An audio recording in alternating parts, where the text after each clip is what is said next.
Bueno, vamos a dar inicio a la actividad del día de hoy.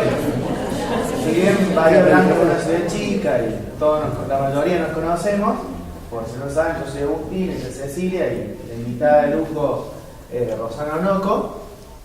Nosotros estamos trabajando en una fundación, se llama Fundación Salud Colectiva del Sur, FUNSACOS, que se pretende una continuación del trabajo de lo que fue ASACOS.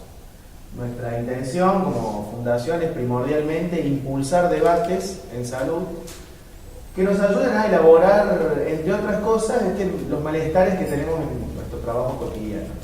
Pero no para elaborarlo, para quedar como qué grosos que somos intelectualmente cuando debatimos, sino para que nos sirva como una hoja de ruta, como una cartografía, un mapita a seguir, para poder abordarlo efectivamente y que eso resulte en un trabajo más feliz y más efectivo para los usuarios del sistema público de salud. Bueno, Cecilia va a hacer ella, por lo menos han trabajado en algunas cuestiones más similares a las que ha trabajado Rosana en los últimos años, y es una voz un poquito más calificada que la mía para presentar. Me comprometo. Bueno, presentarles a Rosana Onoco, que viene de Brasil. Es argentina, pero hace muchos años que trabaja y vive allá. Es doctora en salud colectiva. Y hoy tuvimos el placer de escucharla en una de las clases de la maestría, así que estamos muy contentos de poder compartirlo con nuestros compañeros trabajadores de la salud. Así que bueno, muy felices de ver caras conocidas y que sabemos que todos los días trabajan muy bien, porque los tenemos vistos. Y agradecer también a la universidad, al Departamento de Ciencias de la Salud. Hoy nos acompaña Pedro, también está Verónica, que hacen el esfuerzo de poder llevar adelante la maestría y poder contar con estos invitados. Me da mucho placer escucharlos, por lo menos así estoy yo desde hoy que estuvimos en la clase. Espero que nos puedan disfrutar tanto como nosotros. La invitamos a Rosana con un lema que es trabajar en salud. Así que un poco de eso queremos hablar y escuchar también, escucharnos de ustedes. Por ahí un poco el disparador lo hemos dejado muy abierto, creo que hemos charlado un poquito por mail, y Rosana, digamos, no empezó a hacer esto, así que dijo, no se preocupen, esos disparadores alcanzan. Menos mal, no empezó ayer porque vamos a hacer.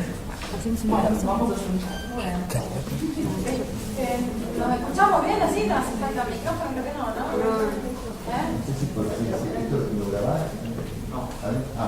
No hace falta. Bueno, yo lo que pensé es una pequeña presentación inicial para que comencemos a conversar, o sea, más colocar algunas cuestiones, no mucho tiempo, para que nos quede tiempo para debate.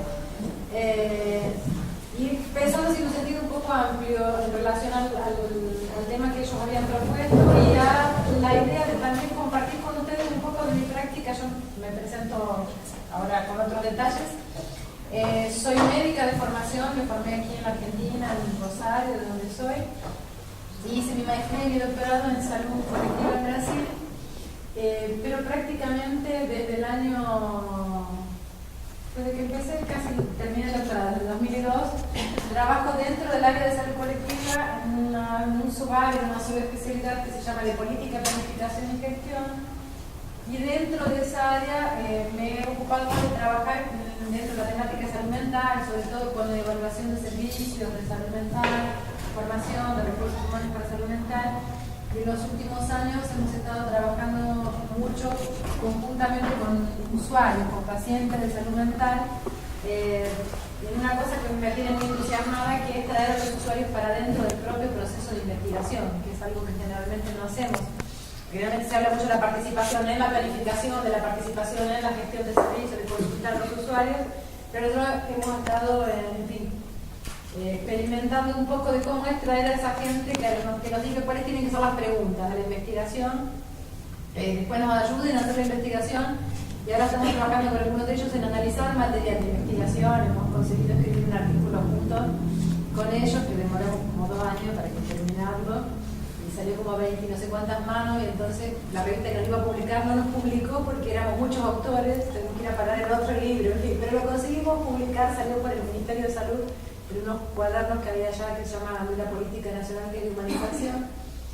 Entonces lo que yo pensé era un poco así, contarles en qué estamos trabajando, qué estamos haciendo y comentar algunas cosas en relación a esto de trabajar en salud, que yo siempre hago un chiste, ya que nadie me lo entiende, que es qué nos pasa a los argentinos. Y yo les digo, ¿qué nos pasa? Y tú me miras, ¿qué estás? No, un chiste que no se, viste que no tiene eco cuando no tiene referencia cultural. Pero bueno, contar un poco qué nos pasa, usando ese ejemplo, qué nos pasa a los argentinos, qué nos pasa a los trabajadores de salud cuando trabajamos juntos, ¿no? Y ahí si quieren después con las preguntas, con las cuestiones que ustedes traigan, nos podemos encaminarnos más para el lado de salud mental, o yo comentarles algunas cosas que a ustedes les interesen, de cómo está el sistema allá y de cómo, que tenemos una reforma psiquiátrica que es un poco más antigua, que la ley acá es nueva, y allá ya hay 20 años de experiencia en servicio y tal vez valga la pena comentar algunas cuestiones. Los caminos no son siempre rectos, ¿no? Nos llevan para un lado un poco y después para otro.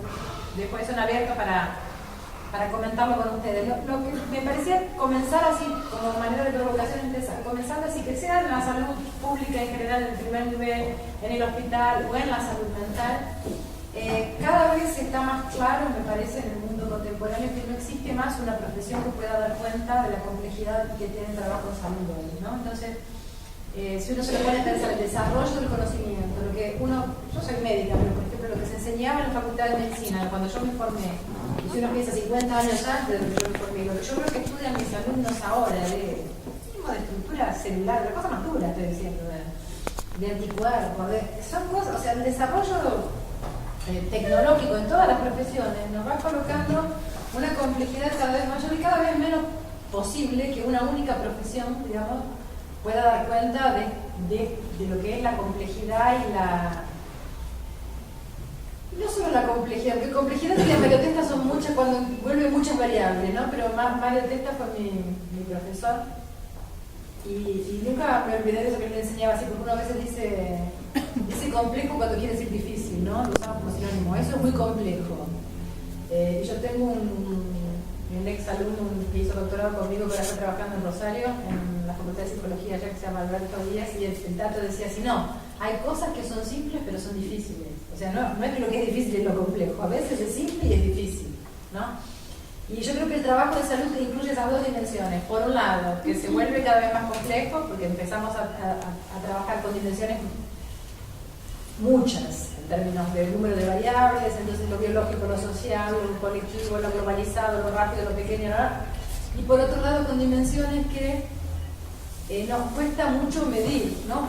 Mario decía siempre, en salud nosotros trabajamos con muchas variables, por eso es complejo, sino que nuestras variables son indefinidas, o sea, no es fácil transformar en escalas, en valores, las cosas con las que nosotros trabajamos en salud, ¿no? Y la solución para lidiar con esto que se ha ido teniendo a lo largo del tiempo en el desarrollo de la humanidad es la especialización. O sea, cada vez, como son muchos conocimientos y hay que hacer abordajes más profundos, nos vamos como si fuera cortando en rodajitas y cada uno de nosotros cada vez sabe más de menos. Hoy estamos hablando en mi curso, una cosa que también se dice, ¿saben más? ¿Saben más? ¿De qué? ¿Saben más? De menos cosas, ¿no? Así que si uno se pone a pensar lo que era un generalista de los años 40, sabía menos, pero sabía más, porque sabía de una amplitud de conocimiento, de dimensiones mayores que tal vez muchos especialistas hoy. Entonces es importante pensar eso, pensar la idea del trabajo en equipo y pensar cómo, yo creo que es un punto interesante de preguntarnos, que así, ¿cuánto de lo que somos como equipo, de lo que se nos pide como tarea, digamos, objetivo, misión, está de cierta forma predeterminado por el modelo de organización que tenga el sistema o el servicio donde trabajamos, y con lo que creamos que es el objeto más importante o la forma más predominante de producir salud? Entonces, por ejemplo, si yo trabajo en un modelo, que yo voy a llamar así, de médico hegemónico o individual privatista, dicen algunos, o sea, que es el consultorio médico individual, práctica clínica, o psicólogo individual, en fin, el abogado le tiene su propio... ¿Cuál es la forma, cuál es el tipo de composición de un equipo de salud que preciso para trabajar en ese modelo? Profesionales que tienen esa característica de poder ser profesiones diferentes, médicos, enfermeros, dentistas, psicólogos, porque van a trabajar cada uno, ¿no? Secuencialmente. Yo puedo tener un paciente que va a ser atendido por un médico y un psicólogo, pero cada uno lo va a atender en su lugar y secuencialmente, digamos, en el tiempo, ¿no? Si yo pienso en un modelo de producción de salud, que pienso, hoy estábamos hablando en el curso de la maestría de la promoción a la salud, por ejemplo, que tiene que promover salud, que tiene que tener intervención en territorio, comunitarias, etc., voy a pensar un equipo que tiene que ser compuesto, además de médicos, enfermeros y dentistas, por técnicos ambientales, por epidemiólogos, por ingenieros, por educadores, por sanitaristas, porque la tarea que tienen por delante exige esa otra composición de equipo. Si yo pienso en un modelo que se base en la vigilancia de la salud, que sería el control de algunas enfermedades a grado más prevalentes, bueno, además de eso voy a tener los médicos, los enfermeros, los dentistas, los epidemiólogos, los educadores, los sanitaristas, todos juntos. Si yo pienso en un modelo de atención que se organice o por programas, sea ya por acción programática, entonces niños, mujeres, adultos, enfermedades crónicas, salud mental, qué sé yo, o mismo en un programa que nosotros llamamos allá de PAIDEA o de clínica ampliada, o sea que tenga una capacidad de intervenciones clínicas más amplia. Voy a precisar tanto de médicos generalistas cuanto de especialistas de las especialidades básicas y también de cientistas sociales, enfermeros, psicólogos, sanitaristas. Y una propuesta que es interesante pensar, que por lo menos en el caso brasilero, cuando aparece la propuesta de salud de la familia, de la medicina de familia, aparece como una restricción de ese modelo anterior. Porque el equipo previsto allá, por lo menos en el caso del Ministerio, para la salud de la familia es exclusivamente de médicos, enfermeros y agentes comunitarios de salud, que serían técnicos de salud pública. Entonces, vean qué paradoja que en el caso brasileño, ¿no? Porque se suponía que tenía que viene, digamos, como propuesta de modelo para ampliar la cobertura y para ampliar la resolución, viene con una propuesta de equipo que es más restricta que algunos equipos que ya teníamos experimentando en otras modalidades de sistemas basados en atención básica. Solo para pensar un poco esa cuestión de que la composición del equipo depende un poco del modelo teórico con el que yo trabaje para pensar lo que es el proceso de salud, enfermedad, atención. ¿Se entiende eso que estoy diciendo? Entonces, yo creo que todo determinado solamente por causa biológica, con un médico resuelve, un enfermero. Si yo creo que tengo que tener intervenciones sobre el ambiente, si creo que las intervenciones sobre el ambiente son de un tipo, es un tipo de equipo. Si creo que son intervenciones biopsicosociales, es otro tipo de equipo. Llama la atención ahí. Y la otra cosa que me parece importantísimo comenzar a conversar es así. Que también hoy comentábamos alguna cosa en la maestría, la idea de lo que sea el desgaste del trabajador en salud y en otras áreas que son totalmente diferentes. Entonces, en la mayoría de los trabajos que exigen un trabajo manual, un trabajo corporal, uno dice en la salud del trabajador, hablamos del desgaste operario, del desgaste del trabajador. En la salud, en todo el campo de salud, la mayor parte del desgaste es subjetivo. Entonces, constantemente nosotros trabajadores de salud somos llamados a colocar en funcionamiento defensas psíquicas que nos defienden ¿de qué? De nuestro contacto permanente con el dolor y el sufrimiento. O sea, por más que no nos guste pensar en eso, por más técnicos que seamos, por más especialistas que seamos, quien trabaja en el campo de salud se depara todo el tiempo con gente que sufre, con gente a la que le duele alguna cosa, con gente que tiene miedo de tener alguna enfermedad, con gente que tiene enfermedades graves. En el contexto brasileño, pero creo que en el contexto argentino también ocurre eso en algunas regiones, esto también se agrava por el contacto con territorios, con barrios muy marcados por la pobreza extrema y la violencia, que exige otro tipo también de esfuerzo psíquico del trabajador para poder mantenerse en acción en ese ambiente, ¿no?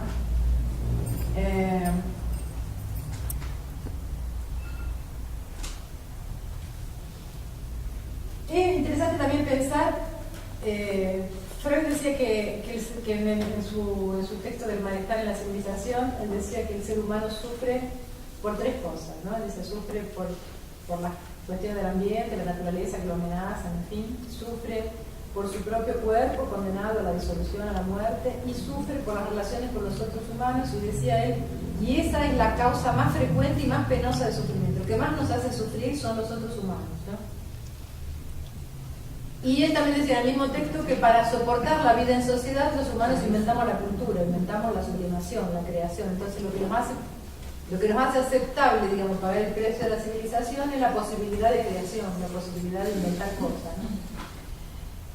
Yo creo que he intentado pensar hacia ¿Cuánto de nuestra capacidad de pensar los equipos lleva en cuenta esto? ¿No? A veces me parece que se presentan los equipos como si pudieran ser lugares, yo digo, burbujas color rosa, ¿no? Así, un lugar perfecto donde todos seamos amigos, tengamos el mismo objetivo, hablemos el mismo idioma, querramos ir para el mismo lado.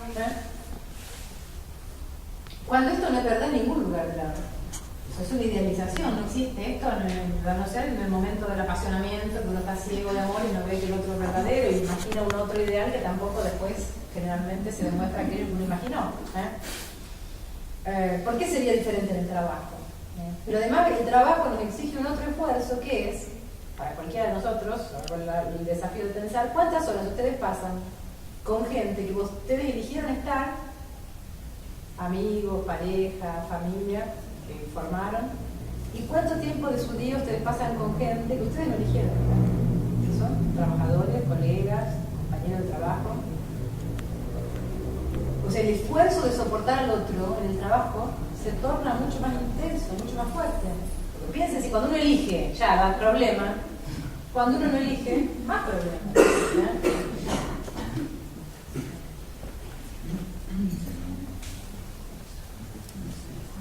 Y ahí yo creo que es interesante pensar algunas formas, algunos mecanismos, que yo llamaría de mecanismos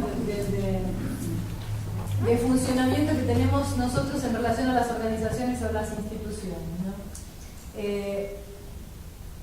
Una cuestión que hablábamos hoy es esta de que estos grupos donde uno no eligió mucho entrar, pero siempre elige quedarse, esto también es bueno pensarlo, porque me ha pasado de trabajar en equipos de salud mental, por ejemplo, con mucha gente diferente, a veces un psiquiatra o un psicólogo que eligió evidentemente ir para ese campo, pero a veces uno le pregunta al auxiliar de enfermería por qué vino a trabajar al centro de atención psicosocial y sí, qué sé yo, donde abrió concursos, donde había procesos selectivos, presenté, gané, conseguí un trabajo y acá estoy. O sea, algunas personas dicen que van para determinadas áreas de salud sin haber elegido. Pero lo que yo quería llamar la atención es que esto te puede pasar al principio de tu carrera, pero después que estás 5, 6, 10 años en un lugar, lo hayas pensado o no lo hayas pensado, elegiste estar en ese lugar, elegís mantenerte en ese lugar, porque todos tenemos chance de ir a buscar otros espacios de trabajo. Esto es importante tenerlo vivo como cuestión en los equipos, porque muchas veces estas personas que se colocan como no elegí, medio que se intentan de implicarse, de sustentar el trabajo común. Estoy acá al final, podría estar en cualquier otro lugar. Es importante que haya algún momento donde se pueda conversar sobre esto. O sea, después de cierto tiempo de estar en un lugar, no hacer nada también es elegir. Elegir no hacer nada. Pero nunca nos libramos de la responsabilidad por lo que elegimos. Eso me parece que es importante. Y bueno, si yo decía entonces que esto de, recordando a Freud, de que los que más nos hacen sufrir son los otros, y de que el desgaste del trabajador de salud es un desgaste que tiene que ver con poner en funcionamiento mecanismos psíquicos,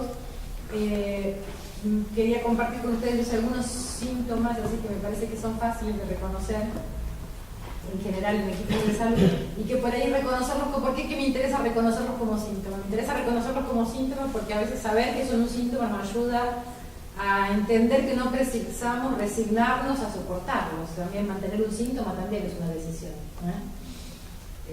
A veces uno tiene conciencia de que lo mantiene como síntoma, a veces es una formación de compromiso, pero siempre en algún punto es una decisión.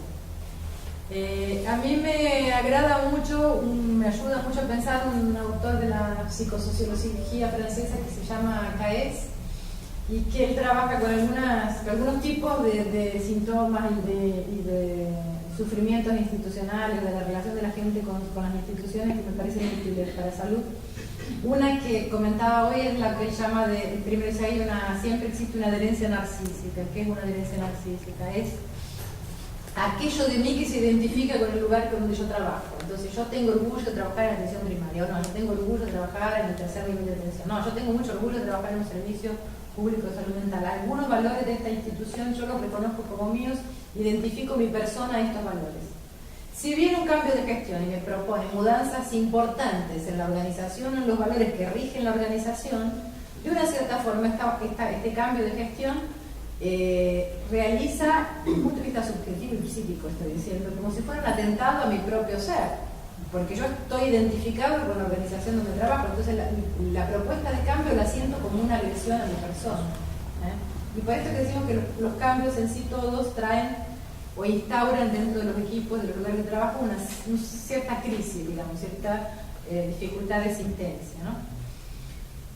¿Cómo se consigue esa adherencia narcísica? A partir de qué se construye la posibilidad de trabajar desde un mecanismo claro que es el de identificación, o sea, yo me reconozco en parte en aquel que está ahí. Sin identificación no hay trabajo posible en salud, también hay que decir esto. O sea, si yo no tengo un poco de empatía, ¿no? Empatía es esto de colocarse en el sentimiento, en el patos del otro, no consigo aproximarme, no consigo trabajar juntos. Tengo que poder identificar con el dolor de esta señora que viene quejándose que el hijo, qué sé yo, está gravemente enfermo. Pero al mismo tiempo, yo me identifico de más. No puedo hacer, a veces, la intervención o la evaluación o la tomada de decisión que yo tengo que hacer en determinado momento. Entonces, vean lo que exige desde el punto de vista psíquico esto de un trabajador de salud. ¿Cuál es la medida justa? No somos máquinas, pero regularnos acá me identifico y ahora identificación al 43%, aplicar. No es así que funciona. Pero al mismo tiempo de esto sufrimos todo el tiempo. Toda vez que estamos en el trabajo asistencial estamos todo el tiempo sometidos a esta duda eterna sobre la distancia justa. Fui mucho, fui poco, avancé, no fui, di límite, no di. Entonces, este proceso de identificación al mismo tiempo, que nos permite en el trabajo y que tiene que ver con el hecho que yo comentaba hoy, que es esto de que en general quien trabaja en salud y en educación pasa lo mismo. Objeto de trabajo y trabajador se confunden porque somos humanos y humanos. Yo decía hoy, si uno trabajara manejando taxis o fabricando zapatos, no tendría ese problema, no voy a identificarlo con un zapato, pero con una persona sí. Entonces, esta cuestión de la empatía, ¿no? Por otro lado, sabemos y defendemos, y eso está demostrado en la bibliografía internacional, es decir, que para las enfermedades crónicas, que para los cuidados de atención, el primer nivel de atención, el trabajo continuado a lo largo del tiempo, lo que llamamos de continuidad de cuidado, tiene hay grandes pruebas de eficacia clínica, desde el punto de vista clínico, de la disminución de consumo de insumos, de la disminución de intervenciones innecesarias, o sea, está más o menos probado, comillas, más o menos evidente, comillas de nuevo, que esto es importante y es bueno. Pero al mismo tiempo que esto es importante y es bueno, esto es fuente de problemas. Porque cuanto más tiempo yo conozco a las personas, más me identifico, más esta empatía me achica la distancia con la gente. Si yo trabajo en un barrio pobre, donde siento que los otros son todos pobres, carentes, impotentes, a lo largo del tiempo tiendo a sentirme pobre, impotente, también que no puedo nada. Entonces, ¿qué hago? Yo trabajo ahí, pero no me gusta sentirme así. Pero esto es inconsciente, no es que uno piensa, es que está intentando traducir mecanismos de funcionamiento psíquico al cierto. Voy a poner algo en el medio, para no identificarme tanto. Si estoy quedándome muy pegada, tengo que poner algo que me separe. ¿Qué pongo en el medio? Burocracia. El mecanismo de burocratización es una defensa a un exceso de identificación. Y yo creo que de esto sufren la gran mayoría de equipos que trabajan en regiones muy, muy inhóspitas en nuestros países. O sea, construimos, yo lo que llamo de equipos con cáscara, equipos cascarudos, digamos, que se defienden tanto que ponen algo al punto de a veces parecer que se trata, que no somos de la misma especie, ¿no? Se trata a los otros de una forma tal que yo parece que son otra especie de humano, no son gente como uno, ¿no? Son otra cosa, ¿no? ¿Y cómo se ve esto? Lo que nosotros decimos, cerrar la puerta, maltrato, colas, largas esperas, como si estos equipos tuvieran que compensar, vamos a decir así, una especie de autoestima baja con un mecanismo exagerado de abuso de poder sobre los usuarios. Entonces yo tengo el poder de abrirte la puerta o no, de darte la receta o no, de renovarte no sé qué o no.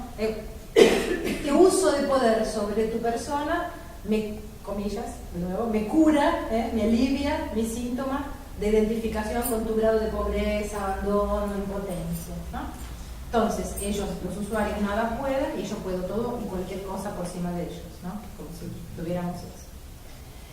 Entonces, ese sería un síntoma, lo que yo digo, la cáscara, ¿no? La barrera, la burocratización. Yo creo que es el más común, de lejos me parece que es el más común, pero no es el único. Otro es el que yo llamo del equipo sin contorno, un equipo que no sabe dónde termina. Entonces,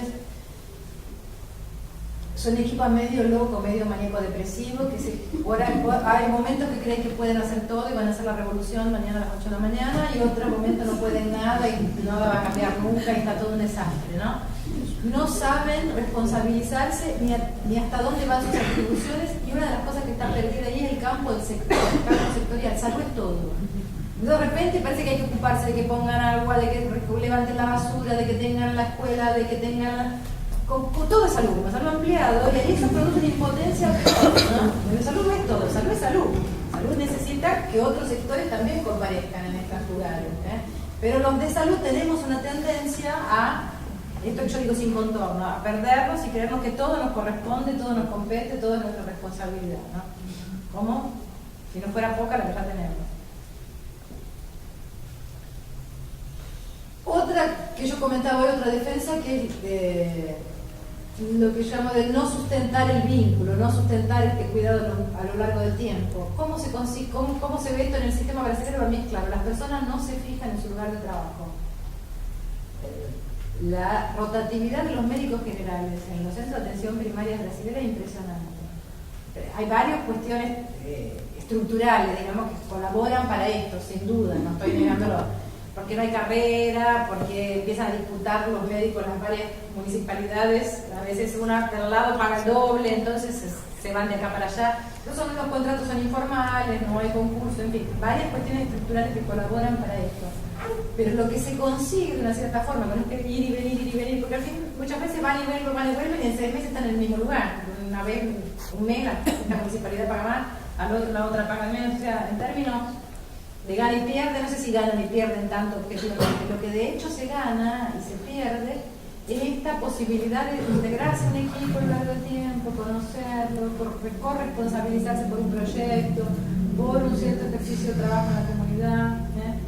Y otra forma que yo veo que se produce esa defensa, que se ejerce, es transformar todo en lo que nosotros llamamos de pronta atención de urgencia. Entonces, lo que sería para una consulta más tranquila, que permite un contacto intersubjetivo más profundo, recibir varias veces a lo largo del tiempo a la persona, conocer su caso, su familia, se termina por la sobrecarga y por esta necesidad de no tener vínculo, trabajando todo el tiempo como si estuviera como una guardia. Queja, conducta, y eso por un lado me quejo, me cansa, qué desastre, qué porquería, pero por el otro lado me defendió de esta posibilidad de hacer esta otra clínica más a lo largo del tiempo, ¿no? Y hay algo que Caes dice que me parece muy importante también en el sector público, que allá yo lo veo mucho y no tengo duda que acá también debe existir, que Caes llama dice, creo, de los principales ataques que se puede hacer a esta adherencia narcísica y el ejercicio de las funciones, lo que él llama de obstáculos a la realización de la tarea primaria. ¿Qué sería la tarea primaria? La tarea primaria es aquella por la que nos pagan. Entonces vamos a suponer, si vos sos médico te pagan para atender gente, si vos sos psicólogo te pagan para atender gente, si sos enfermero te pagan para hacer todo.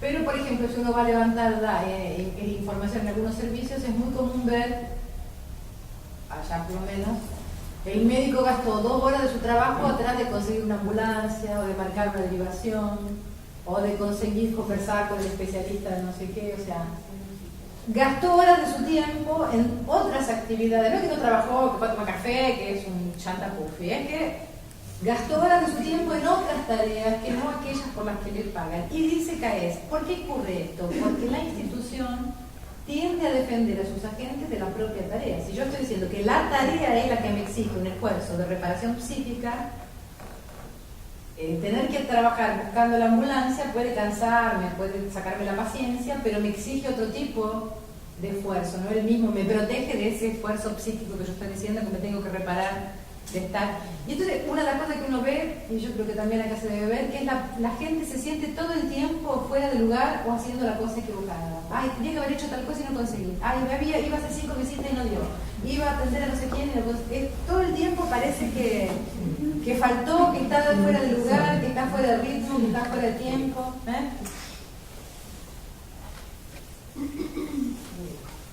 Y la otra salida, que yo hoy también comentaba con la gente de la maestría, es lo que yo llamo la salida ideológica. O sea, una otra forma de defenderse de todo esto, si no tengo todos estos movimientos de defensa, es usar, en vez de poner burocracia en el medio, como escudo, pongo valores.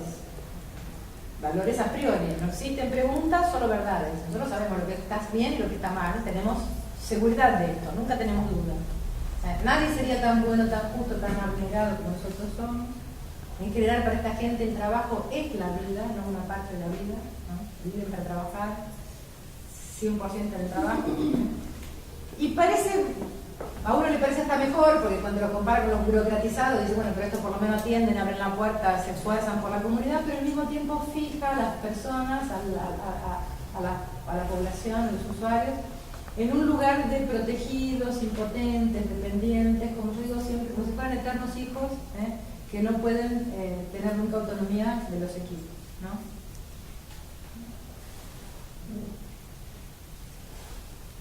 Por eso lo que yo quería llamar la atención a estos mecanismos de funcionar para que pensemos así, que este tipo de defensas psíquicas, si de cierta forma están siempre en juego, si tienen que ver con nuestra condición de trabajo, al mismo tiempo el grado, que creo que hay otra cosa que es interesante que ese autor trae, y que es una distinción que se hace poco, me parece, en el campo de la gestión y de los equipos, que es la distinción entre malestar, yo decía malestar en la civilización, malestar en la cultura de Freud y sufrimiento.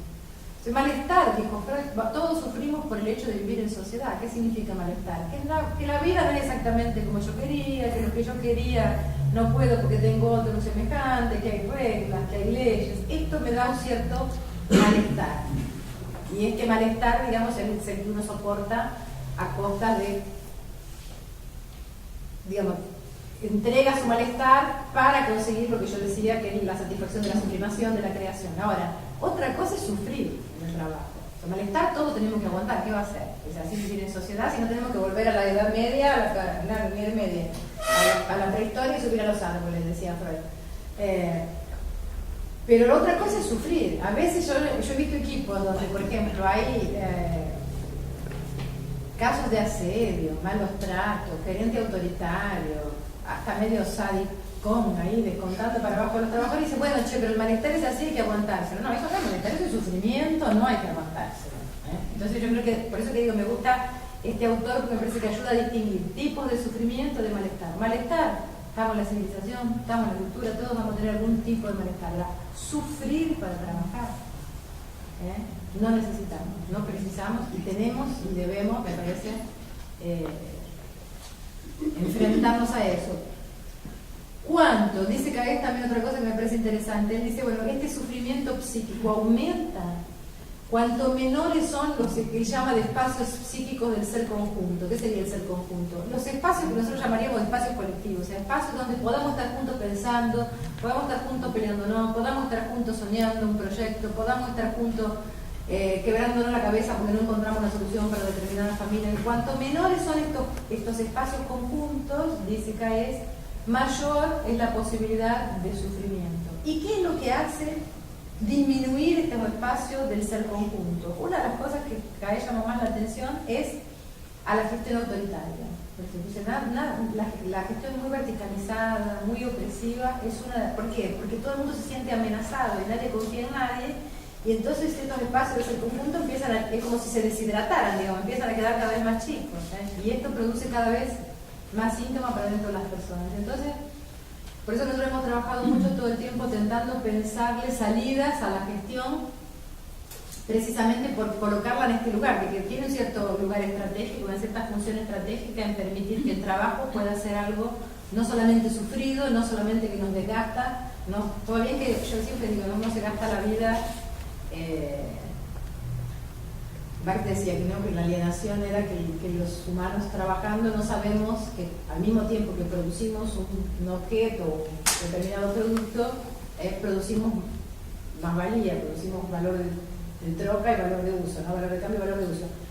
Y una de las cosas que nosotros no sabemos, yo creo que se coloca en esa cosa de la alienación así, y al mismo tiempo está siempre escondido esto, medio negligenciado, que es que al mismo tiempo que nosotros defendemos la vida de los otros, nos gastamos la nuestra, ¿no? Y esto se dice poco en salud, ¿no? El apostolado, la medicina, elegí esto, somos casi santos, pero no somos santos, vendemos nuestra vida, ¿no? Cuando uno va a trabajar por un sueldo, por una remuneración X que sea, ¿qué está haciendo? Está vendiendo un pedazo de su vida a cambio de este dinero. En el caso de los que trabajamos en salud, nos conformamos diciendo que tenemos una cierta nobleza de nuestra función, porque no nos vendemos por el dinero, sino porque la causa es noble, estamos salvando la vida de otro. Pero ahí hay otro problema que es importante, voy a terminar con esto así queda tiempo para que podamos conversar, que entonces en el sector público los sueldos bajos, ¿no? Todos ustedes se deben quejar por los sueldos bajos, yo también me quejo por el sueldo bajo. No, ¿quién está contento? Que sí, que done, por favor. Llego a tener un hijo, te da más, ¿no? Pero lo que quiero llamar la atención es, porque muchas veces los equipos usan esto también, para lo que me pagan bastante alto, por ejemplo. Eso es común. Si ustedes no están contentos, si alguien no está contento con lo que le pagan, hagan huelga, marcha, carta, lo que quieran, pero hay que organizarse para darle a esta insatisfacción un destino correcto en su debido lugar. Su debido lugar siempre es alguien en la gestión. ¿Por qué? Porque si yo no lo pongo en acción en su debido lugar, lo voy a poner en acción en su indebido lugar. Y su indebido lugar siempre es el lado más débil. El lado más débil en general es el paciente, el usuario. Entonces, si nadie me paga, si el centro de salud donde yo trabajo no me paga aquello que yo creo que merezco, alguien me tiene que pagar, pero no en términos de plata, en términos de placer subjetivo, en términos de compensación psíquica. Entonces, ¿qué le pido a los pacientes? Que sean buenitos, que sean obedientes, que hagan lo que yo les digo, que me digan que no soy bárbara, que me quieran mucho. Es una forma de que nosotros nos satisfacemos, y esto es, en mi opinión, pésimo desde el punto de vista de lo que produce en relación a los pacientes, porque también los pone de nuevo en una situación de que tienen que ser obedientes, buenitos, como si fueran perritos bien domesticados. Entonces uno dice, mueve la cola, da la pata, acostate, levantate, y queremos muchas veces que nuestros pacientes se comporten de esa forma.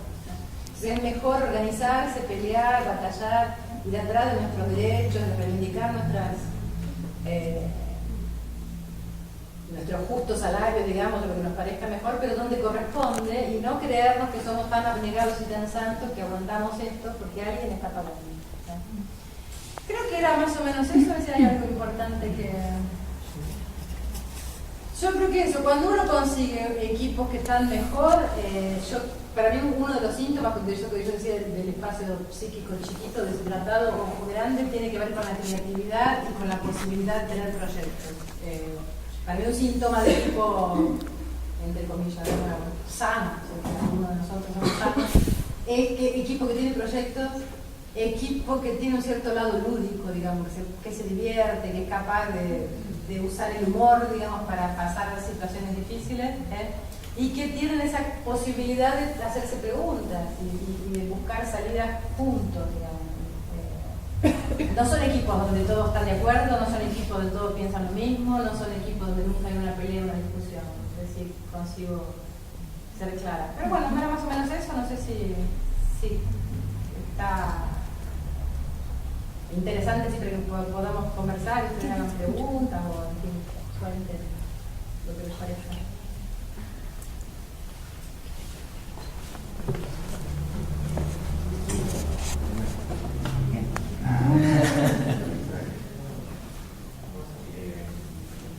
Por ahí, bueno, obviamente las preguntas van a surgir de la práctica de cada uno. Bueno, yo te cuento mi malestar de qué puedo opinar de eso, porque igualmente lo conozco por ahí. En relación a este proyecto, que tengo yo en realidad, de la crónica, digamos, surgió de mí por esta cuestión de que en el barrio donde vivo yo, por un índice epidemiológico y demás, hay una gran prevalencia de discapacidad. Y es mucho superior a la población muchacha. Siguiendo la gente social y ley de opioides inversos son los que también nos consultan. Obviamente, de los 43 identificados, 2 tienen al menos los valores que se debería esperar de discapacidad. Tomando eso como mi valor disciplinar, tratar de dejar de ver catarros que yo siento que incluso digamos, es malo que vengan porque el decirles que no a la medicación para el tos, que yo sé que no funciona, genera un malestar porque lesiona el vínculo y me cuesta me cuesta hacer que el resto del equipo también se responsabilice de lo mismo. Todo el mundo me dice lo mismo, pero no tiene interés, pero no hay, ya lo sé, pero yo ya lo sé todo eso. El tema es que yo necesito laburar mejor, ser más feliz y además el problema que existe un problema que requiere de mi saber disciplinar en el barrio. Ahora esto no quiere decir que el equipo se quede quieto.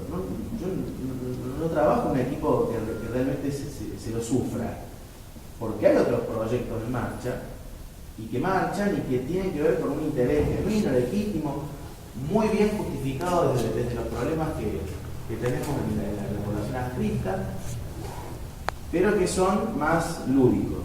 La organización del Día del Niño, la organización de un carnaval, la organización de un festejo por tal cosa, reclamar tal otra, y eso está bárbaro, está bueno que lo impliquemos, perfecto, pero digamos, esto también. Una enfermera y un médico estudiaron esto y tienen que hacer esto. Entonces me cuesta mucho salir de eso.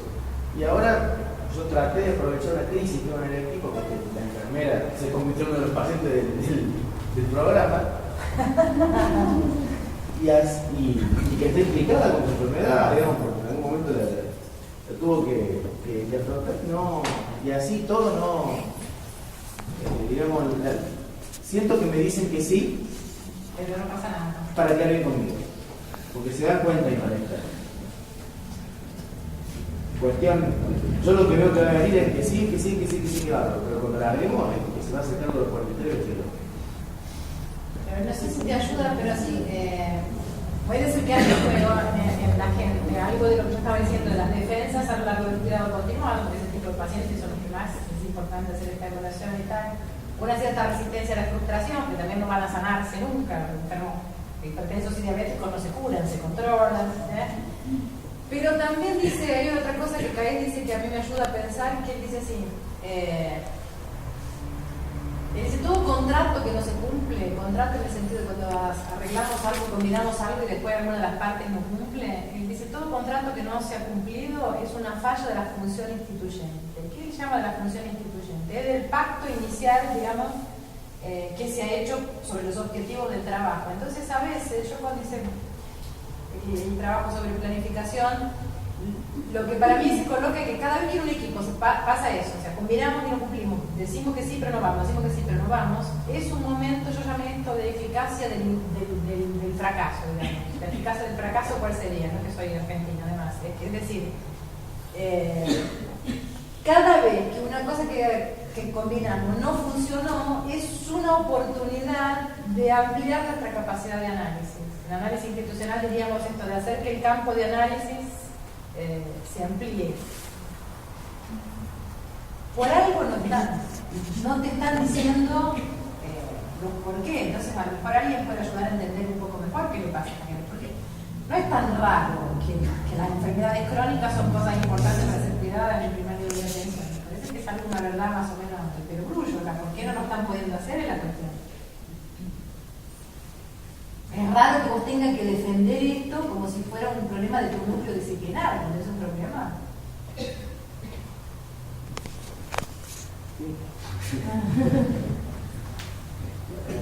Pensá en esto, busquen para atrás algo de lo que fundó ese equipo, lo que fundó ese servicio, qué historia había, qué misión estaba colocada, porque debe haber algo del contrato fundador que está patinando.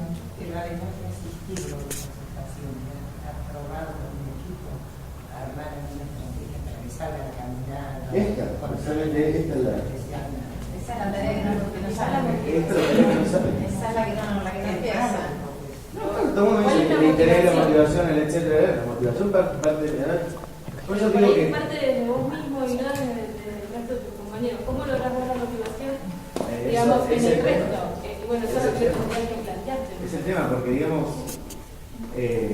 a ver, si un día tenemos que rendir cuentas sobre cuál es nuestro trabajo, ¿Para qué van a laburar un médico de familia?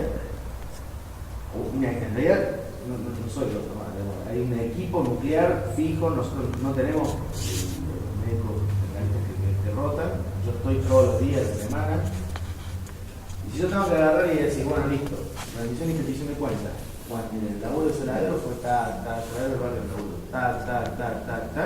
no puedo presentar que hay 43 personas, de 400 habitantes, 43 tienen protección de diabetes y decir, ninguno te controla. A estos no vinieron a la unidad sanitaria. Bueno, sabía que no. También creo que me encuentro un poco el libre albedrío de la otra persona, la capacidad del equipo que quiere hacer, ¿no?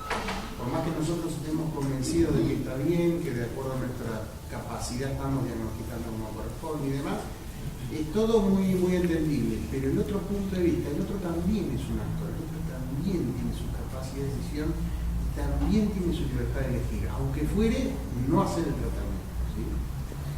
Lo que nosotros tenemos que empezar a entender es que el usuario, como nosotros lo conocemos, es un actor principal dentro de estas políticas de salud. Y si nosotros, nos ha pasado porque hemos trabajado también en salud mental, para la nueva ley de salud mental, y creo que siempre establecemos políticas y siempre establecemos estrategias sin sentarnos con el otro para preguntarle, ¿y a vos qué te parece que tenemos que hacer con vos? A veces siempre lo planteamos desde nuestro saber disciplinar y desde nuestra.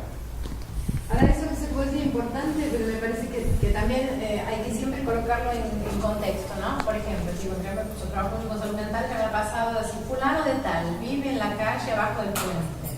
Él no quiere venir a tratarse, él no quiere que lo metamos en un albergue, entonces dejémoslo vivir en la calle abajo del puente, por ejemplo. Eso para mí es una excusa para desresponsabilizarse por el cuidado del fulano de tal. Lo que también no quiere decir, lo que quiere hacer el gobierno de mi provincia de San Pablo, que es, lo vamos a agarrar a la fuerza, lo encerramos a la fuerza y lo ponemos a la fuerza en un albergue, lo lavamos, le cortamos los pelos, lo dejamos bonito como nos gustaría a nosotros que él fuera, pero percibe que entre, como nosotros allá decimos, entre 8 y 80, entre 8 y 80 hay 72 opciones, y generalmente nosotros pensamos 8, 80, ¿no? Entonces sí, una cosa es que no lo traigamos a la fuerza, otra cosa es que no hagamos nada. Vamos allá, vamos a visitarlo todos los días, invitémoslo mañana a tomar un café acá en el servicio, después que venga a darse un baño, después que pase por hacerse un curativo en la herida que tiene la pierna, después que venga no sé qué, que a la quinta vez ya está en el proceso terapéutico con nosotros. Yo creo que más que nada yo hablaba de la toma de decisión. No. Tiene que ser conjunta. Exactamente. En ese sentido tenés razón, pero quería evolucionando en la toma de decisiones con la persona con la cual nosotros estamos trabajando. Sí, pero muchas veces no ocurre. Usted tiene que comer sin sal. Yo siempre cuento una anécdota de mi época de clínica que trabajó. Yo hice residencia en clínica médica y fui a trabajar, pero mi primer trabajo fue con viejitos, con geriatría. Y había salido de la residencia del hospital universitario, me súper enseñaban a no medicalizar de más, remedio, tal. Uno de mis primeros pacientes viejitos, cerca de Rosario Freire y Beltrán, era un señor, no me voy a olvidar jamás de él, de su nombre, de su cara, de todo. Que había estado en la Segunda Guerra, había sido soldado, tenía una herida acá en la espalda, tenía 94 años el hombre, y llegó con un poco de insuficiencia cardíaca, y yo con todos los manuales, que tenía un poco de agua en el pulmón, digamos, para quien no es médico, y yo me había estudiado todo como me habían dicho, que no, remedio no, primero reposo y retirarle la sal. Fui tan convincente con la mujer que estaba con él, que no, tenía que cocinar sin sal, que tenía que hacer un poco de reposo, no sé qué, y lo cité, ponerle para día 4 o 5 días la semana siguiente. La semana siguiente, cuando llegué, estaba el viejo, la mujer, los 5 hijos, los 4 nietos, familia italiana, ¿viste? Todo entero, estaba todo. Digo, bueno, matarlo, no lo maté porque estaba vivo, porque lo vi, que estaba vivo. ¿Qué había pasado? Este señor se indignó con la mujer, porque la mujer le empezó a cocinar sin sal a un señor italiano de 94 años. Y le dijo a la mujer, si me vas a hacer caso a cualquier mediquita que yo le la primera vez, más que a mí que soy tu marido de no sé cuántos, 60, no sé cuántos años, yo me voy. Hizo el monito y se fue. Salieron los hijos los nietos por ver este viejo 94 años andando por la calle, atrás. Pero quiero decir esto porque si cómo es poco, cómo me enseñan poco en la facultad, porque siempre a negociar con él. hola, fulano, para usted, ¿tiene sentido la vida sin sal a los 94 años? Yo podría decir no. Y yo le hubiera dicho, bueno, toma un poquito de diurético y coma con un poquito de sal. ¿Qué va a hacer? Si hay formas de negociar. Pero uno no. Entonces, acá, mi experiencia, que si la mujer debía haber sufrido con ese hombre toda la vida, aprovechó la ocasión para vengarse de su que quería haber hecho pasar, y se tomó totalmente el pie de la letra la receta. Pero lo mismo, te estoy contando eso porque es cómico, pero quiero decir así, estoy de acuerdo con vos, quería llamar la atención de que podemos usarlo de las dos formas. O somos muy intervencionistas y queremos decirle a la gente lo que tiene que hacer, cómo tiene que vivir, qué tiene que hacer, o nos buscamos una excusa, tomamos la resistencia, lo que llamamos de resistencia al paciente como excusa para no responsabilizarnos por nuestras competencias. Ahí yo creo que hay un punto complicado en lo que él cuenta, que roza así un cierto tracito perverso, que es no tuyo, en general. No. Es una nueva, Hay gente que dice, bueno, cada uno que haga lo que quiera, no, cada uno que haga lo que quiera, no, si vos estás trabajando en un centro de salud y te pagan para esto, es tu responsabilidad, no es opinable. Hay cosas que son opinables, hay cosas que no son opinables. En Brasil había una época, cuando yo llegué allá en los años 90, que discutía el modelo, entonces es mejor organizar el servicio así o así, es mejor tener guardia, un médico diferente todos los días, o tener un médico a lo largo de la semana. Hoy en día, yo no entro más en esa disputa y controversia, no hay controversia. Hoy en día hay publicaciones, hay evidencia de todos los sistemas del mundo que funcionan mejor así, hay estudios. Entonces, hay cosas que no hay que meterse en la... Yo creo que a veces crear controversia sobre cosas que están probadas es un trazo medio de no soportar la ley. Estoy llamando eso con licencia poética de perversito, porque hay ley, hay estudio, ahora, qué difícil es difícil, que tenemos varias estrategias para conseguir eficacia, que ponemos muy poco al usuario a negociar con nosotros su proyecto. Y en salud mental, que nosotros trabajamos todo el tiempo con proyectos terapéuticos singulares. Ahí yo me ha tocado ir al centro de atención psicosocial allá, que entonces decía, bueno, vamos a discutir el caso fulano, traen el caso para discutir. Hubo un lugar que yo vi que todos los casos eran iguales. El proyecto terapéutico singular era, si hubieran puesto un sello en todas las historias clínicas, era igual. ¿Qué es singular esto? Era así, actividades de vida diaria, grupo de referencia, grupo de medicación. ¿What? Entonces, con un proyecto, si todos los pacientes que vienen a este lugar tienen que hacer actividades de vida diaria, grupo de referencia, grupo de medicación, no es un proyecto terapéutico singular, es un proyecto terapéutico colectivo, común, de hecho, llámenlo como quieran, pero ¿qué es eso? ¿Y qué quiere la persona? O, por ejemplo, que hemos contado en nuestras investigaciones, si no toma remedio, entonces le damos alta, no se puede atender más. Somos un centro psicosocial, y lo único tratamiento que nosotros tenemos es remedio ahora. El remedio aparece como la llave, la obediencia al remedio es la llave de la puerta para que la persona se pueda seguir atendiendo con nosotros. ¿Por qué? Porque eso es uso de poder, abuso de poder. Yo te obligo a tomar remedio. Si vos no tomas remedio, no te atiendo más. Pensaba justo en esto de lo que significa, ¿no? La representación que tiene determinado padecimiento, determinado sufrimiento para el equipo de salud y el significado que tiene para la persona que lo padece. En ese sentido, hicimos hace unos años en la residencia grupos focales con pacientes hipertensos y con médicos. Y el significado que le daba cada uno, ¿no? Entonces los médicos decían, les damos el turno, les damos la medicación, les decimos lo que tienen que comer, y aún así no lo cumplen. Se pueden morir de un infarto, se pueden morir de un ACV, un montón de cuestiones que hacían como inentendible el hecho que las personas no se operaran. Al otro día, grupo focal con los pacientes, con las personas. ¿Qué pensaban las personas de la hipertensión? El médico nos da todo como un combo. Es la pastilla, la actividad física y de un día para el otro tengo que cambiar la forma de comer. Tengo que hacerme una comida diferente para mí, para el resto de la familia. No sé cómo voy a llegar a mañana y me plantea que me voy a morir dentro de 10 años con un infarto, con un ACV. Entonces, la representación que tiene para distintos lados es importante conocerla porque si no, no vamos a conectar muy Claro, cosa que nosotros hicimos un trabajo muy parecido con pacientes que te habían tenido un diagnóstico de esquizofrenia y con psiquiatras.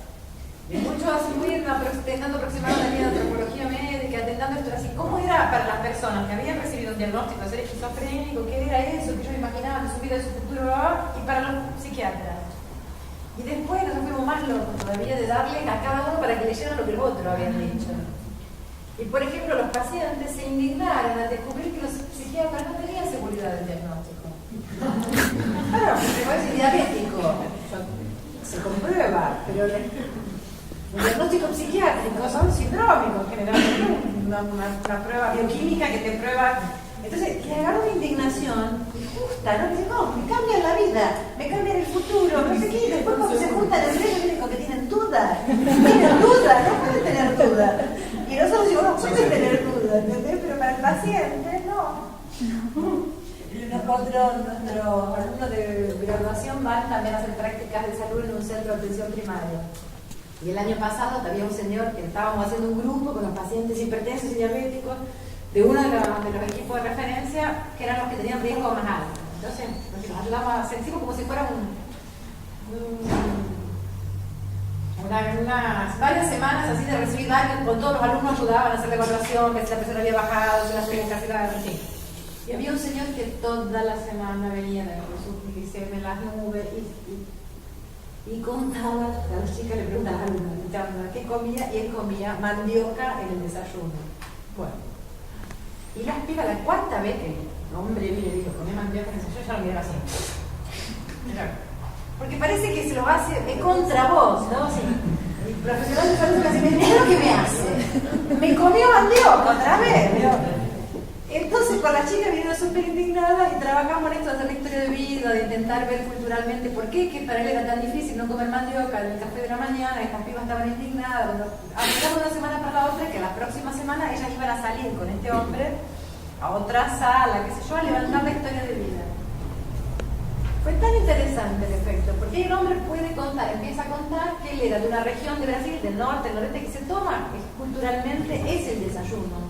Comer mandioca en el desayuno es lo que él comió desde que nació, y después él empieza a contar su vida, que se creció en el campo, que era muy pobre, que ahora está bien, no sé qué, y al final le dice a una de estas chicas, ¿sabe lo que pasa? Que yo, dice, ya pasé tanto hambre en la vida, porque no tenía que comer. Me parece tan injusto que ahora que tengo que comer no puedo, no me dejan comer. Entonces, hay un sentido para todo. Hay que intentar, por lo menos ponerse en contacto con esto, intentar entender por qué, ¿no? ¿Por qué esto es posible? ¿Qué es lo que él decía de dialogar, de negociar el proyecto terapéutico? Bueno, a ver, supongamos, entonces para usted mandioca, sin mandioca la vida no existe, ok. Vamos a ver cómo podemos hacer una reducción de daño, digamos, cómo entra la mandioca en su glicemia un poco mejor controlada. Otra mujer en ese mismo trabajo tuvimos. Era una señora también diabética que tenía que usar insulina y se negaba terminantemente a usar insulina. Y también fuimos a levantarle la historia de vida que yo, la mujer era jubilada pero había sido enfermera en un hospital psiquiátrico. Y ella había dado choque insulínico en un montón de pacientes. Entonces para ella, no sé si todos saben, pero el choque insulínico era una alternativa al electroshock que usaba antiguamente en los hospitales psiquiátricos, producir hipoglicemia para que la persona entrara en coma y salía, se suponía que esto los curaba de la locura. Entonces ella había administrado choque insulínico. Para ella, la insulina no era un remedio que se usaba todos los días para cuidar de la salud, era un remedio que te llevaba casi a la muerte para curarte la locura. Era insoportable para ella pensar que ella iba a usar insulina. Entonces, si no hubiéramos hecho esta historia laboral de ella, jamás hubiéramos descubierto. Lo que sucede es que me parece que, con respecto a las enfermedades cardiovasculares, son una causa de muerte desde hace muchísimos años. Y sabiéndolo cuáles son los factores de riesgo, indudablemente la gente sigue muriendo y sigue siendo la primera causa de muerte, o sea que tan fácil no es. Exactamente. Y por ahí la medicina ha avanzado mucho en todo lo que es las tecnologías duras, digamos. Y por ahí lo que falta es esto, lo que es el campo de la tecnología blanda, o sea, la parte de relación, la parte de poder negociar, la parte de poder acercarse o llegar, que por ahí sí es lo que no nos han enseñado en la facultad. Por ahí tendríamos más éxito si pudiéramos avanzar en eso. Sí. A mí particularmente no me gusta esa clasificación de tecnología dura y tecnología blanda. Voy a decir por qué. Porque no me gusta pensar que esto que estoy diciendo sea una tecnología por la definición de tecnología. Si tecnología presupone un saber estructurado, paso 1, paso 2, paso 3, paso 4, que está prescrito y que va a ser siempre aplicado de la misma forma. Yo creo que lo que se llama, lo que Emerson llama de tecnología blanda, es precisamente una no tecnología, que no significa que no tenga, que no lleve una base de formación técnica muy sólida, pero que es una aplicación, que para mí, me gusta mucho más el concepto de praxis, en el sentido de pensar. Praxis es aquello donde yo aplico un cierto conocimiento, pero todo lo que yo sé no me sirve para justificar 100% mi conducta. Siempre tengo que buscar lo que decía Castoriadis, que se usa mucho eso, lo que los griegos llaman la prudencia, la franesia, tengo que buscar consejo con uno mismo y la relación fin en medio no está ya resuelta. O sea, y las facultades enseñamos más técnica que prudencia, para usar referencia griega. O sea, digamos, nos enseñan que si yo sé que tengo el azúcar alto, te tengo que dar tal dieta, tal remedio o tal no sé qué. O sea, una vez dados los fines, los medios, ¿no?, ya están dados. Decurren, un ejemplo que daba Aristóteles de la yo tengo que hacer un vaso, un jarro, sabiendo que la finalidad es buena, yo puedo repetir, enseñar a la gente a hacer siempre el mismo jarro de la misma forma. Y decía Aristóteles, en el mundo de los hombres, en la polis, esto no es así.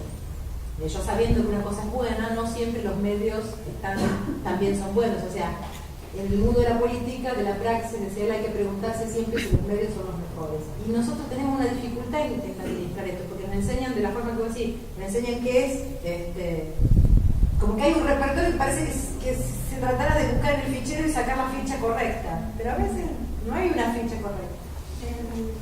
Nosotros, por ejemplo, somos alumnos de la Universidad Nacional del Sur de Medicina y nos enseñan, nos introducen a un modelo más biopsicosocial que trata la relación con el paciente, pero me quedó la inquietud en un momento que vos hablaste de que cuando las personas del ámbito de la salud empiezan a tratar con pacientes y tratan de poner una barrera porque se sienten muy identificadas y empieza esto que serían los maltratos o otro tipo de atención que no es la que nos están enseñando a nosotros. Quería saber si es algo que vos pensás por ahí que sea de la naturaleza humana, que no se puede evitar, o si con este cambio de otra perspectiva puede ser modificable en el futuro. No, lo que yo decía, o sea, que esto es una tendencia, que lo que ayuda a evitar esto es que los equipos tengan, por ejemplo, esto que yo decía, cuáles son los recursos que amplían esto que estoy llamando del espacio psíquico del ser conjunto, o sea, un lugar donde reflexionar sobre esto. Todos nosotros, a ustedes les va a pasar, quien tiene la práctica clínica en algún momento estaba sin paciencia con un paciente o sintió rabia de algún paciente o se irritó con algún paciente. ¿Por qué? Porque los pacientes somos gente y nosotros somos gente. Y a todos nos pasa en algún momento, si me pongo irritada con el colectivero, ¿por qué no me va a pasar con un paciente? Soy humana, no soy divina. Entonces ahora, la cuestión no es esa, la cuestión es que yo actúe sin filtro esta irritación, o esta rabia, o esta proyección con el paciente. No, mi papá fue alcoholista, entonces yo no soporto los alcoholistas y cuando llegan a la guardia los trato re mal. Bueno, tengo que tener, no voy a poder ni cambiar mi pasado ni evitar que los alcoholistas vengan, pero sí puedo evitar actuar esto. Para poder no actuar esto, tengo que tener algún lugar donde yo pueda pensar sobre esto, con otros que me ayuden a entenderlo, con gente que sea capaz también de apoyarme en el momento de decir, salir ahora no es tu lugar de estar en la cara, en el frente, andar a hacer otra cosa que yo hago esto. O sea, esto que presupone un cierto intercambio y cierta solidaridad en un equipo es lo que puede evitar los efectos más jorobados de eso. En función de lo de la práctica clínica, por ejemplo, los chicos que salen de la carrera con un intento de una lectura distinta, un trabajo distinto, yo creo que una cosa que lo dijiste antes que está bueno para empezar a ver si podemos atar, que creo que nos ayuda a explicar algunas cosas. Hoy contabas que la gente tiene un contrato inicial al cual queda anclado, que permanentemente su práctica refiere a ese contrato inicial, y después que hay cuestiones valorativas o de identificación de esa organización que hacen que determinada persona asocie o comulgue o se identifique con eso.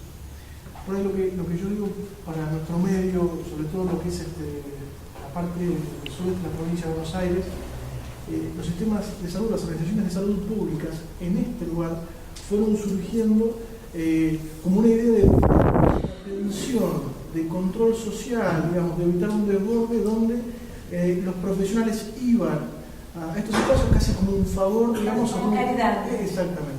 En ese contexto eran dispensarios donde ya era bastante que el profesional vaya, con lo cual no había controles para hacer, no había rendición de cuentas. Y tal vez hoy en día que hay todo un desarrollo teórico distinto, aparte hay también, si bien no es una cuestión homogénea, pero hay otras corrientes ideológicas que forman profesionales con otro compromiso con la tarea del sector público, hace que cuando ingresan a la organización pública no expliquen o no entiendan o no puedan comprender por qué una unidad sanitaria hoy se siente identificada con la práctica de la puerta cerrada, de entregar la leche, de dar la vacuna y se cerró.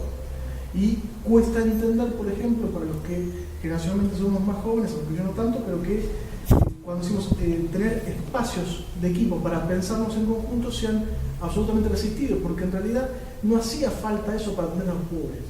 Y por más progre, digamos, que algunos lo digan, realmente, yo digo el sudeste de la provincia de Buenos Aires, que no lo conozco todo, pero conozco moderadamente el contexto. Bahía Blanca logró cambiar un poco porque es una ciudad grande, pero si uno va a algunos pueblos del sudeste de la provincia de Buenos Aires, sigue siendo así. O sea, los profesionales que están en el primer nivel sienten que están atendiendo a aquellos que no les pueden pagar en el consultorio. Y lo atienden desde ese lugar. Entonces, en ese lugar, el que viene a atenderse es la cuestión de la beneficencia. Ahora, ponerle política pública a eso, poner al otro en una condición de sujeto de igualdad, igual que nosotros con el mismo derecho, cuesta. Y es ahí donde nosotros, muchas de las cuestiones que pretendemos hacer desde la voluntad, desde un cambio de la clínica, eso por ahí nos ayudaría a pensar por qué cuesta una cosa. Así el peso de la historia y también decir así, hay marcas, la gestión tradicional, autoritaria, compadrita, ¿sí? Ha dejado marcas en la gente. Cuando uno dice ir a los grupos, yo lo estoy diciendo muy rápido, parece que fuera también de una burbuja color de rosa, que vamos ahí, somos todos amigos, nos llevamos bien. No, cuando uno va a un grupo, cada uno de nosotros, también esos autores que también es uno de los que trabaja eso, va con lo que él llama de su grupo interno. ¿Qué significa su grupo? Son tus anteriores experiencias grupales. Y yo ya estuve en otro grupo donde se usaba el grupo para que uno trabajara y el otro no, donde me sentí maltratada o expuesta o no respetada o no escuchada. La tendencia inconsciente que yo digo es que cuando me invitan a la próxima reunión ya me imagino que lo que se va a reproducir es aquello que yo conocí. Lleva un tiempo para mostrar que puedo tener un grupo, un colectivo que funcione de otra forma. Entonces eso también marca.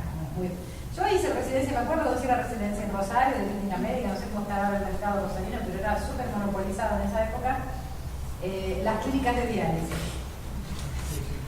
Y yo me acuerdo que yo estaba en la residencia, entré, primero, segundo y 3 años de residencia clínica, y había llegado el aparato de diálisis del hospital del Centenario, que se encargaba de la provincia, y no se instalaba.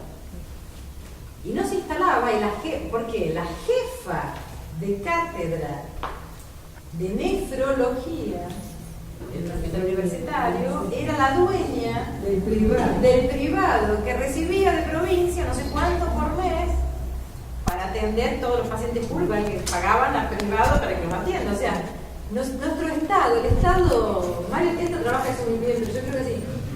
Nuestros estados latinoamericanos son estados con una institucionalidad muy baja, muy capturados por los intereses particulares. Uno dice teóricamente en teoría del Estado, ¿no? Porque obvio, en fin, que el Estado es una arena, que es un espacio de lucha y de disputa. Sí, pero en el mundo subdesarrollado, diría María Testa, la conformación de poderes que quedó establecida el Estado, la máquina estatal, ha sido muy capturada por los intereses particulares. Si uno ve hoy lo que yo hoy comentaba, si la gente que ha ido a la calle a Brasil, por ejemplo, a quejarse ahora, yo decía, ¿a qué se debe? Se debe a eso, a que está obvio, gritante, ululante, que el Estado brasileño funciona a servicio de ciertos intereses de ciertos grupos. Entonces, cuando la gente empieza a tener acceso a otras cosas, quiere más y quiere, con razón yo creo, ¿no? Decir, bueno, queremos reglas claras a todo el mundo. Si esto está en el contrato, ¿por qué no se cumple? Si me dijeron que tengo una constitución que dice que tengo que tener un sistema de salud universal, con integralidad y con no sé qué, ¿por qué cuando voy al centro de salud nadie me atiende? Ahora es que los medios, los harás literal, lo que es Argentina, si vos tenés todo tan los medios de comunicación que pareciera que serían los que dirigen las políticas, Es muy difícil. Esto que vos decís de Brasil también ocurre acá. La gente ahora tiene una asignación por hijo y todavía, sí, el sistema ayuda a decir, ¿por qué le vamos a dar a estos pobres? Le sacan de mi sueldo. Como si ellos no tuvieran derecho a tener ese recurso. Entonces, vamos a la salud y pasa lo mismo. Entonces, ¿por qué? Va a haber una medicina para pobres y una medicina para ricos o para clase media. Pero aquel que se le puede dar algo que realmente le corresponde por derecho a la salud. Porque si en la universidad realmente se dijera que la salud es un derecho, las cosas no serían así. Estaríamos así como en Cuba, que por eso Cuba tiene semejante pastel. Pero escúchame, la Constitución brasilera dice: salud es derecho de todo y deber del Estado. Voy a dar un ejemplo de lo que pasa con eso. Entonces, en tesis, cualquier ciudadano brasileño puede ir a la justicia y exigir el ejercicio de su derecho. Millones de personas no tienen acceso a medicina, primer nivel, a segundo nivel, a lo que sea, pero la clase media alta obliga al SUS a pagar cualquier remedio que se les cante, que no está aprobado, que no está en la lista de remedios, que no hay evidencias, en medicina va a poner evidencia que diga que sirve, porque lo que estamos llamando es un proceso de judicialización de la salud. Entonces vean qué paradoja. O sea, quienes precisan del ejercicio de este derecho no tienen ni organización, ni capacidad de información, ni recurso a la justicia para defenderse, es decir, exijo tener asistencia médica para mi hijo, para mí, no sé qué, pero los ricos tienen, procesan el Estado y ganan, y han ganado, y lo ganan y lo siguen ganando, para que les paguen, qué sé yo, interferón 8, que no existe, no está probado que sirve para alguna cosa. Entonces, o sea, está en la ley, está en la Constitución. Es interesante porque la desigualdad produce eso también. A mí, en el caso brasileño, yo creo que es emblemático. Pero a la globalización le conviene que haya desigualdad. Es decir, al capitalismo y sí, le porque conviene evita la costos desiguales. Pero lo que yo quiero decir es que cuando uno dice la desigualdad y la piensa solamente en términos de renta, ¿no? De ganan esto o aquello, o de escolaridad, es mucho más complicado el asunto, porque esta desigualdad establece inclusive formas de reivindicar los derechos. Entonces ya, porque creíamos que ponerlo en la Constitución y decir que era un derecho era la solución.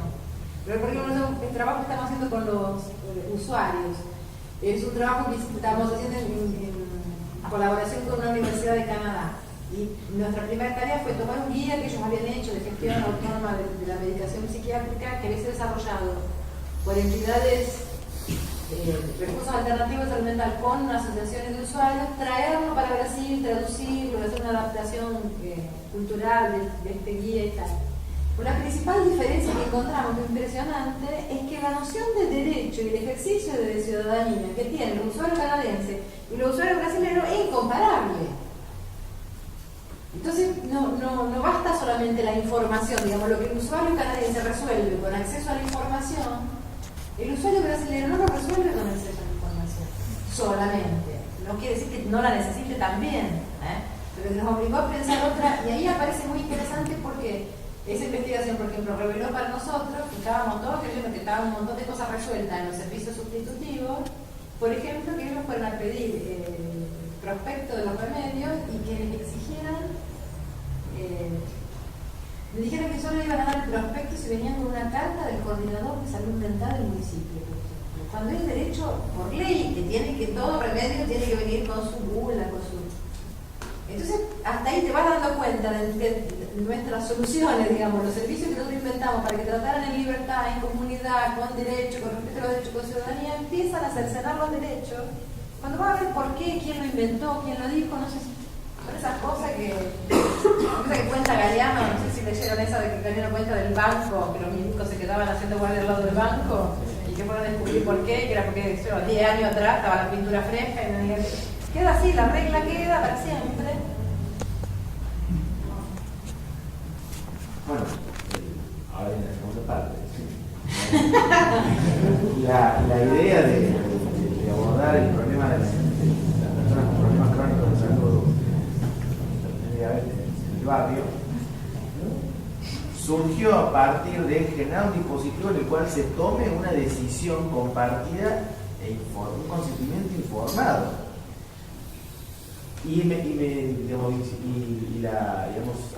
Lo activé solo, claro, y eso, por más de que hubo charlas, medio y demás, que equivocó fui yo, que presentó cosas fui yo, a partir de un caso en enero de una señora con una crisis asmática que era como la quinta vez que venía con lo mismo, y me dice la enfermera, Elena, otra vez con lo mismo. Parece que te lo hace contra vos, se agarró la No, para probarme a mí. claro, pero otra vez con lo mismo, no. Bueno, me acerco, sí, aparte a mí me cae re bien la señora porque es re amoroso y demás. Y bueno, Elena, ¿qué tal? Lo vamos a hacer como los chicos, ¿querés? Que te hacemos hasta que puedas salir, no sé si no sé cómo estaba saturando la máquina. Digo, bueno, Elena, te voy a explicar cómo se usan los packs. Este es el salbutamol. ¿Vos te acuerdas cuando tenés que usar? Sí, cuando me falta el aire. Claro, muy bien. ¿Y este cuál es? Porque son, ¿y de cuándo te hace? 8 por día. Eso explica los hongos. Bueno. No, tenés que usarlo 2 veces al día. Le voy a hacer 2 marquitas, ¿querés? Puso un cosito, 2 marquitas, se va. Como al mes, algo así, vino a buscar los regos de sol y le dice a la administrativa que se marque. Porque Agustín me marca y hacemos muy bueno, marco. Profesora, dice, bueno, le hizo un par de preguntas a la administrativa. Dice, che, no, parece que lo está usando bien ahora, porque en el mes no vino a buscar lo que se gustamos. Sí, claro. Y sí, capaz que eso la ayuda, sí. No sabe leer. Era tan obvio.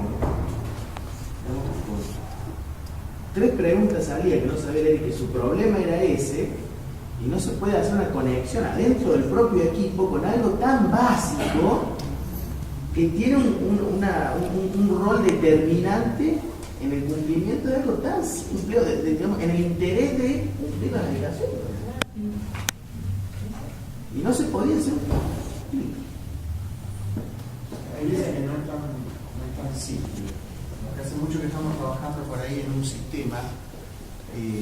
También estamos absorbidos por la identidad propia y la idiosincrasia de ese sistema en el cual estamos, y aprendimos también a no cuestionarlo. Muchas veces lo utilizamos como arma natural y que realmente no llegamos a cuestionarlo. Ese también es un defecto de nuestra parte, ¿no?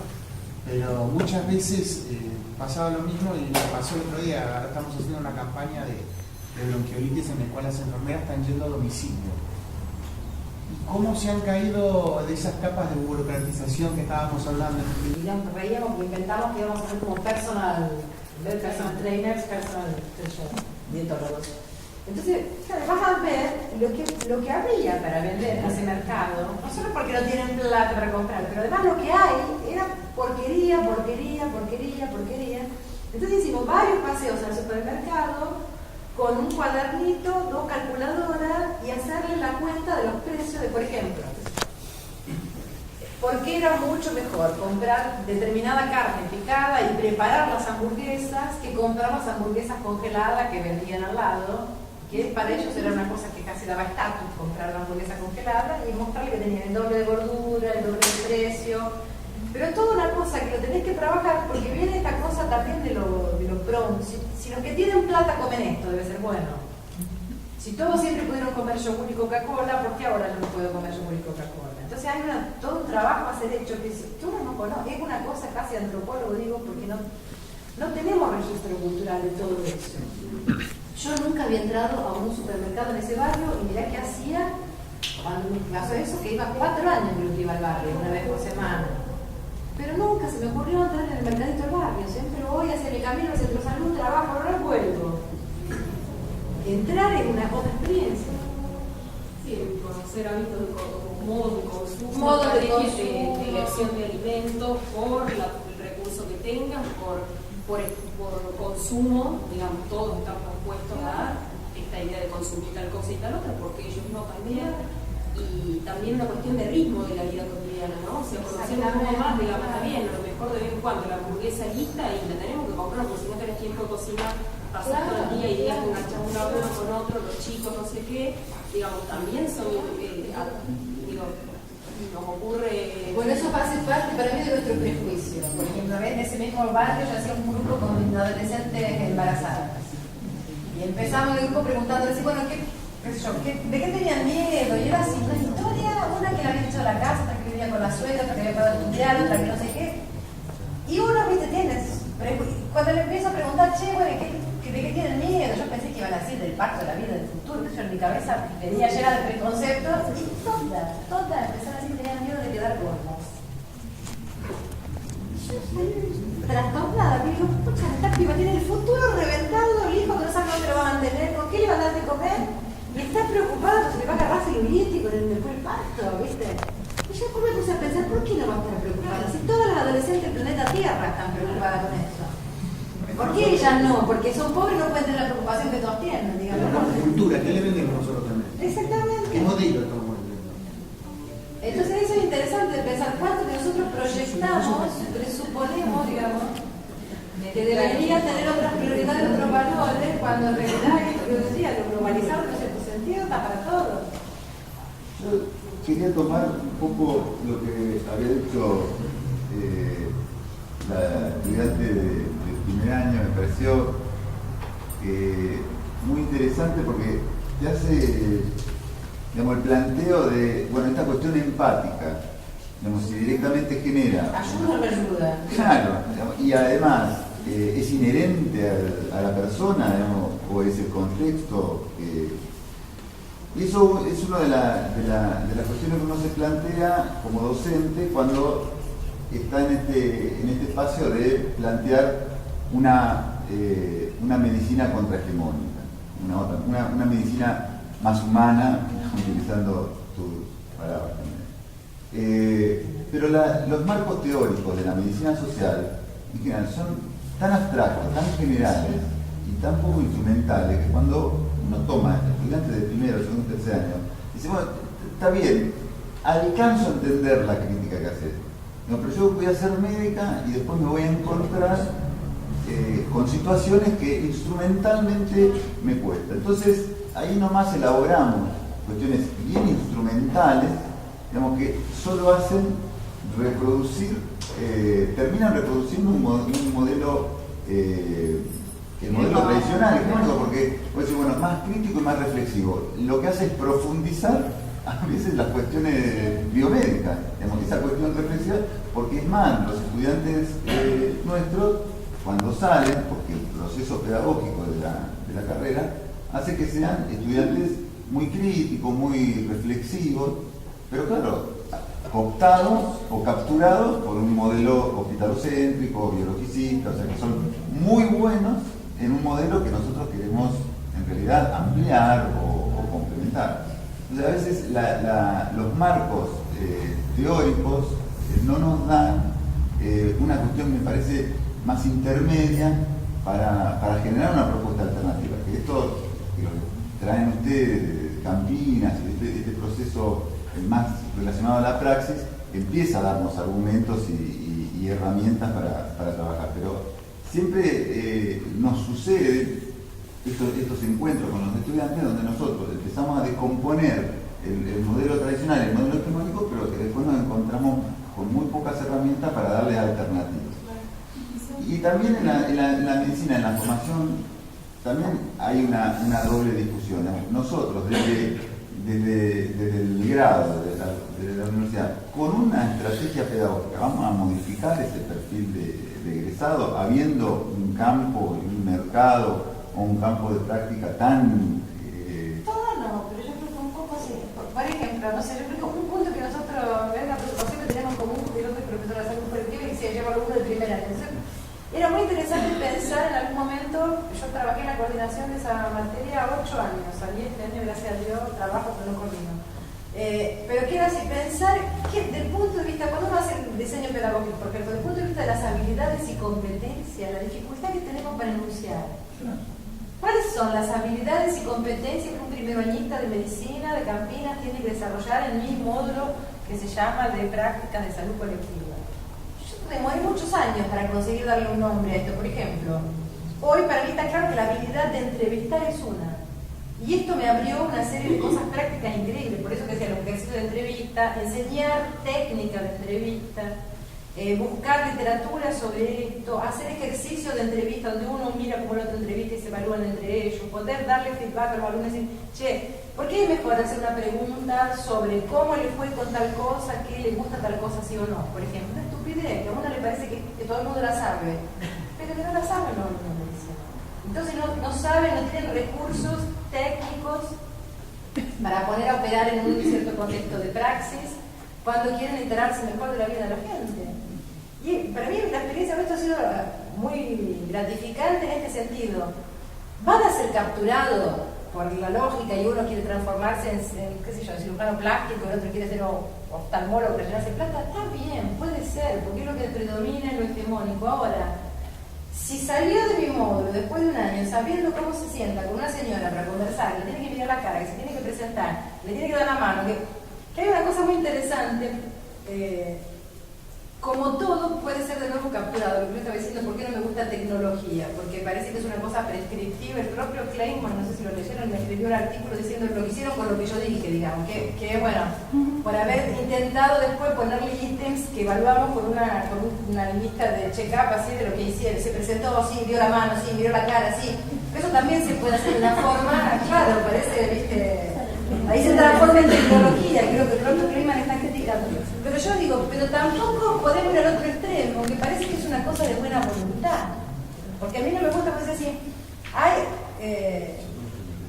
por lo menos en Brasil como se usa, se dice si las tecnologías blandas. Bueno, ¿qué son las tecnologías blandas? Enseñame una tecnología blanda. ¿Qué contenido tengo que saber para saber una tecnología blanda? Parece que no, que eso es buena voluntad. Hay que ser empático. Pero hay formas de aprender eso. Entonces nosotros tenemos que traer esas técnicas, ciertos recursos, de modo a poder que en la situación que lo preciso ponerlo en acción.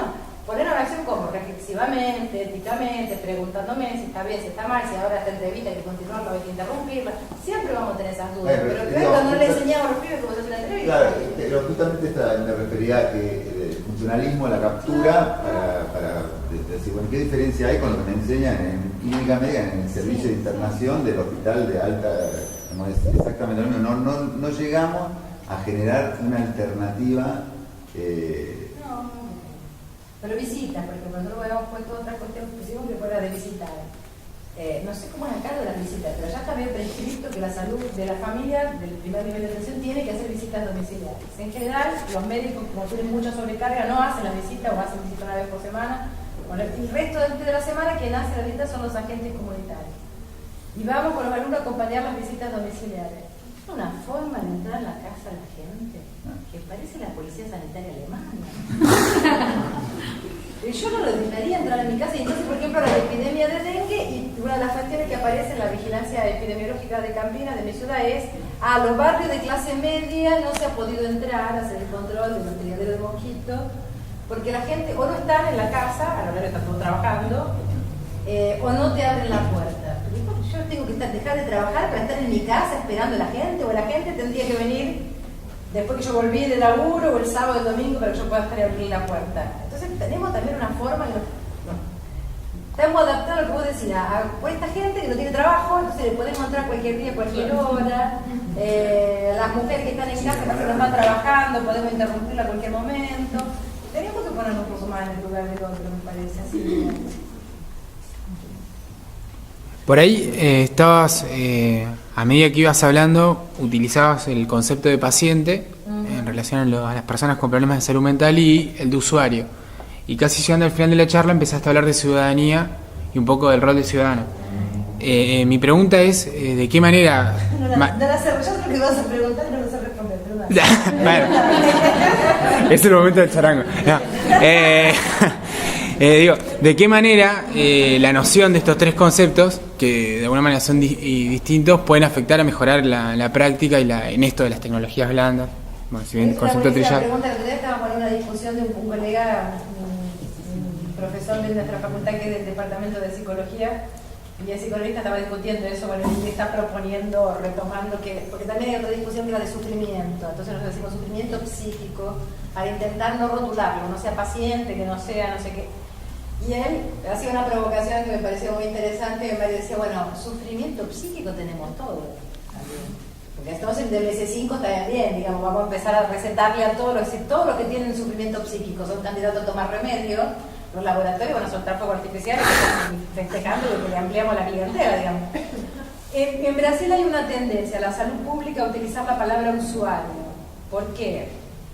es algo que importaron, digamos, del término inglés, de los users. Yo creo que no es exactamente igual, y ya lo hemos discutido en varios seminarios de mi grupo de investigación, en un grupo multicéntrico, en videoconferencia con los canadienses. No encuentro una palabra mejor. Tampoco me gusta usuario, porque usuario presupone una cosa medio del derecho del que consume, del consumidor. Entonces la ciudadanía del consumo, del que paga, del que tiene acceso.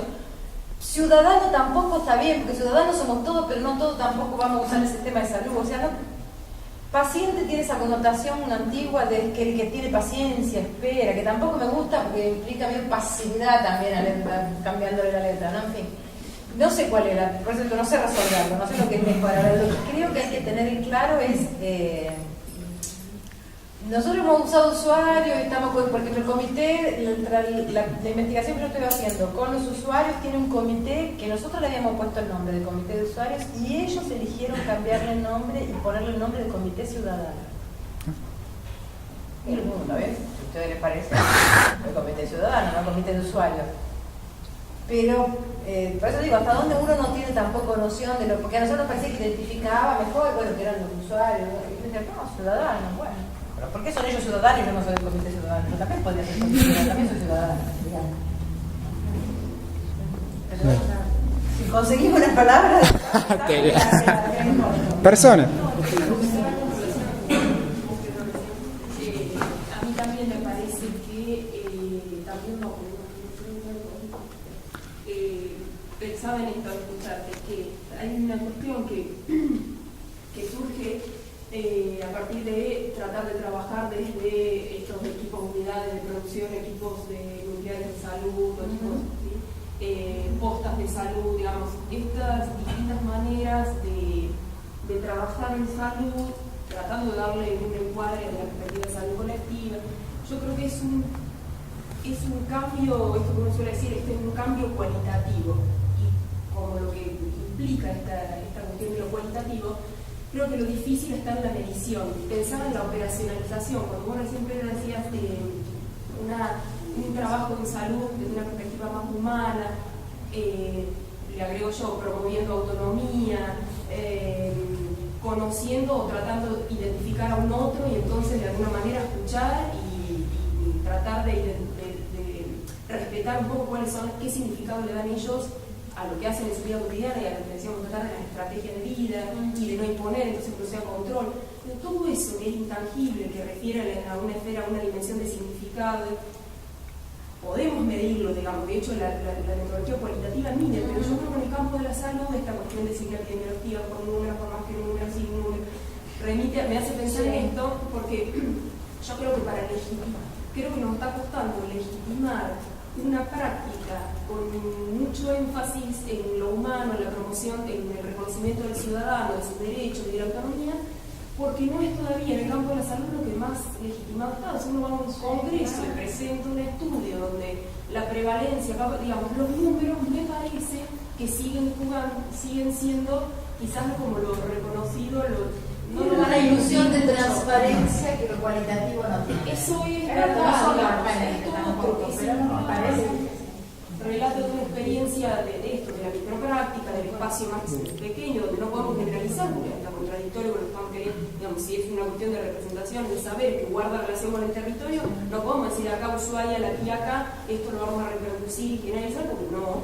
Entonces me parece que la tensión es esta, ¿no? Entre lo cual y lo cual, y dentro del campo de la salud, me parece que lo cuantitativo sigue teniendo más peso, más reconocimiento, y está más validado, está más acertado. Es más difícil que te cuestionen esto que lo otro. Y bueno, en un equipo en el que estoy participando, donde estamos discutiendo el modelo de atención acá en la ciudad, discutíamos esto. Una compañera planteaba, bueno, cuando yo voy a hablar con los trabajadores en una unidad sanitaria donde ahora están trabajando de esta manera y antes no, bueno, pero ¿qué es lo diferente? No le veo diferencia entre lo que vos me decís ni lo que nosotros estamos haciendo.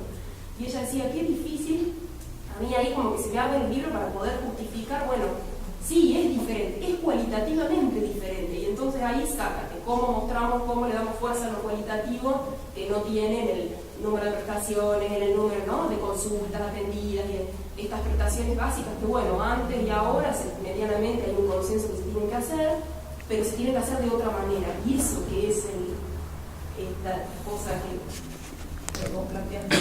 Nosotros, yo digo, en el grupo de trabajo de investigación hemos trabajado casi prácticamente todo con investigación y evaluación cualitativa o en algunos casos con estudios mixtos. Pero, por ejemplo, es interesante esto porque yo creo que también nosotros latinoamericanamente tenemos más prejuicio nosotros que lo que hay en el... Claro que hay, no estoy negando, hay una gran hegemonía de la biomedicina, hay una hiperhegemonía de la medicina basada en evidencias, es lo que te decíamos hoy a la mañana. Pero cada vez más revistas importantes, medios serios, sistemas de salud están incorporando esta mezcla de datos objetivos, numéricos, digamos, con testimonios, narrativas, explicaciones. Yo creo que tenemos que saber usarlas, inclusive por el efecto ético-político que tienen. Voy a decir una cosa así, casi la retórica narrativa tiene un efecto emocional que conmueve hasta las piedras muchas veces y que nosotros lo usamos poco políticamente. En ese sentido, por ejemplo, de estar trabajando con los canadienses me ha enseñado mucho porque ellos lo usan muy bien, digamos. Claro que se puede usar de una forma movida, como todo en la vida, pero bueno. Por ejemplo, nosotros estábamos en una discusión de una investigación nuestra, que era una investigación evaluativa donde se discutía grupos de trabajadores y habíamos mezclado en esos grupos de consenso trabajadores, gestores, usuarios y familiares. Y la discusión era un punto que había aparecido como controversia, que estaba en discusión, era ¿es bueno el atender crisis a la casa o no es bueno? Entonces había una gran división, sobre todo del grupo de los trabajadores, que decían que era bueno, y otros que decían que es imposible, que los barrios son sucios, que son lejos, que no tenemos medios, que la violencia, que no sé qué, que no podemos ir. Y esta discusión fue esa vez. Que se complica, le duró más tiempo de lo necesario hasta que se levantó la mujer y dice, bueno, nosotros lo habíamos llamado de controversia, nosotros los investigadores dijimos, estos puntos fueron consenso como puntos positivos, estos puntos fueron consenso como puntos negativos y llevamos para discusión varios puntos que nosotros le dimos este nombre de controversia, porque algunas personas, algunos grupos de interés decían que era bueno y otros grupos decían que era malo. Y se levanta esta mujer y dice, mire, yo soy familiar, tengo un hermano esquizofrénico que vive con mi mamá, que es una señora de edad. Mi mamá ya vivió en otra región, que lo atendían en otro campus donde la gente hacía visita domiciliaria y ahora se cambió de barrio, le tocó cambiarse de servicio y este servicio no hace visita domiciliaria. Y ustedes dirán que es una controversia, pero yo no tengo duda. Es mucho mejor cuando vienen a atender a mi casa, mi hermano. Yo me siento más tranquila, mi mamá se siente más tranquila porque sabemos que está en una crisis, llamamos y alguien va a venir. O sea, para mí no hay una controversia, decía ella. Para mí no hay dudas de que es mucho mejor cuando el equipo viene. Y el ser esta mujer la que dijo esto produjo un clima en este grupo que estaba discutiendo que cambió el eje de la discusión, porque ellos empezaron a discutir, no, bueno, entonces, pero no tenemos condiciones. Bueno, ¿cuáles son las condiciones? Entonces, en vez de empezar a discutir si está bien o no ir, podemos cambiar totalmente el eje de la discusión y decir cuáles son las condiciones de trabajo que tenemos derecho a exigir para ir, porque esta práctica es una práctica bien evaluada por los usuarios y por los familiares.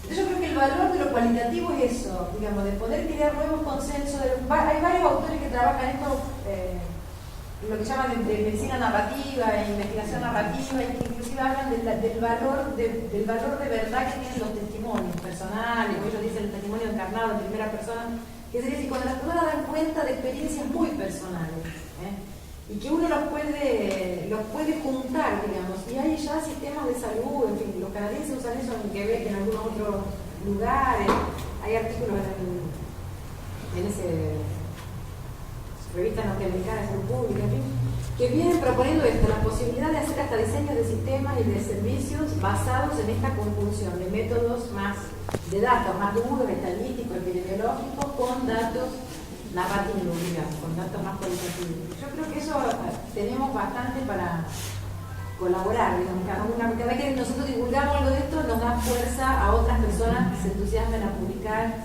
y a divulgar esto. La forma de acumular tiene que ser eso también. Bueno, sí, nos pasamos un poquito, creo que estamos todos muy interesados. De cualquier manera esto va a seguir, no con tanta calidad, esto va a seguir. Tenemos una serie de actividades planteadas hasta fin de año. Una de ellas importante es la Agenda Social de Salud. El primer encuentro es el 26, ¿no? 26 de julio.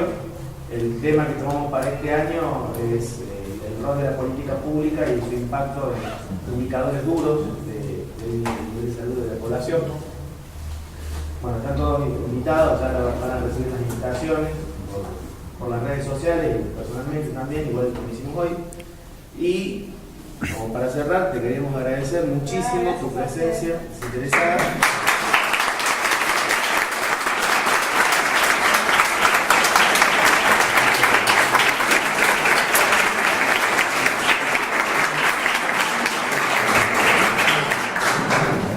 Y bueno, esperamos haber sido un público agradable y que la ciudad esté bien.